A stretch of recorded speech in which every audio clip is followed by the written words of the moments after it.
Hey guys, I hope you're well.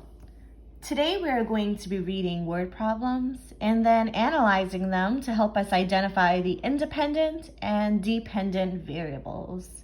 And once we've done that, then we are going to use that information to help us write an equation. So let's take a look at this word problem we have here, okay? It says, an online store lets customers have their name printed on any item they buy. The total cost, C, in dollars is the price of the item, P, in dollars, plus $3.99 for the name. So we read the word problem and now we have to identify the independent and the dependent variables. So let's think about what that means, okay? Here's a little chart that I've done to help us think about the difference between the two. So a dependent variable, well, dependent variable that depends on the independent variable. Okay, that means that the dependent variable, it's likely to change because of the independent variable.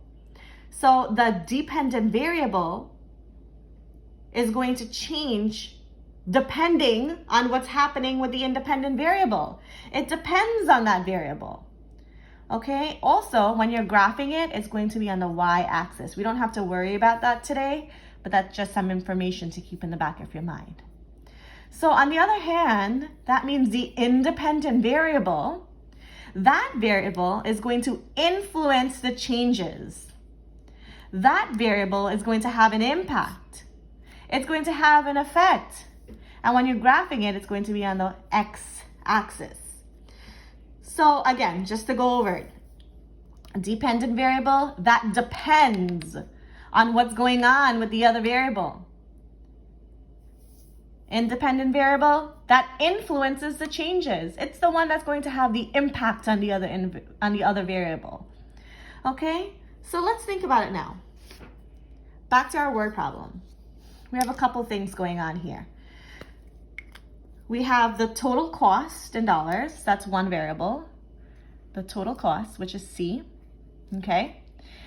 And then we have the price of the item, which is P. So we have two variables here. We have to identify which one is the independent variable and which one is dependent variable. Well, does the cost depend on the price of the item, or does the price of the item depend on the total cost? That's what we want to identify according to our chart. The dependent variable is going to depend on the other variable, right? Or if we want to think about the independent, which one's going to influence the changes? Is the total cost going to influence the price of the item? Or will the price of the item influence the cost, the total cost? So now that you've sort of wrapped your mind around it, we can say, well, I think the total cost is going to depend on the price of the item. That makes sense, right? The price of the item, that's going to influence my total cost. So that means that the total cost, that depends on the cost of the item.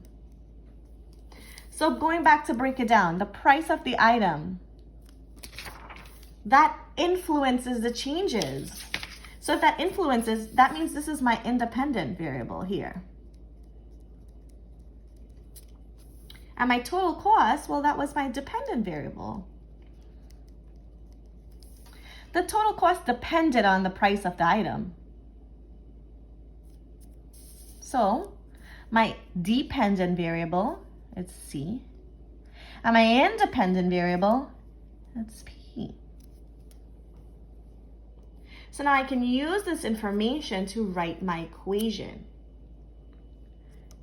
Okay, now the equation, when you're writing it, you're always going to start off with the dependent variable. It's always, your equation is always going to equal the dependent variable. So the total cost in dollars is going to equal the price of the item, which is P, plus $3.99 for the name. $3.99. So let's just make sure it matches our equation. The total cost, C, okay, in dollars is, which is our equal sign, the price of the item in dollars plus $3.99 for the name. The total cost is the price of the item plus $3.99 for the name. And there we go. That is our equation. But we have figured out which one was our dependent variable and an independent variable. So let's try one more. See if we can figure out an independent and dependent variable. Okay, before I do that, I'm just going to review the information one last time.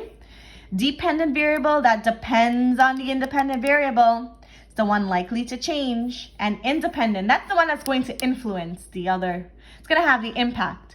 It's going to have the effect on the other one, right? That's the one that kind of runs the show. So let's read this other word problem. It says a raft travels downriver at a rate of 6 miles per hour. Okay.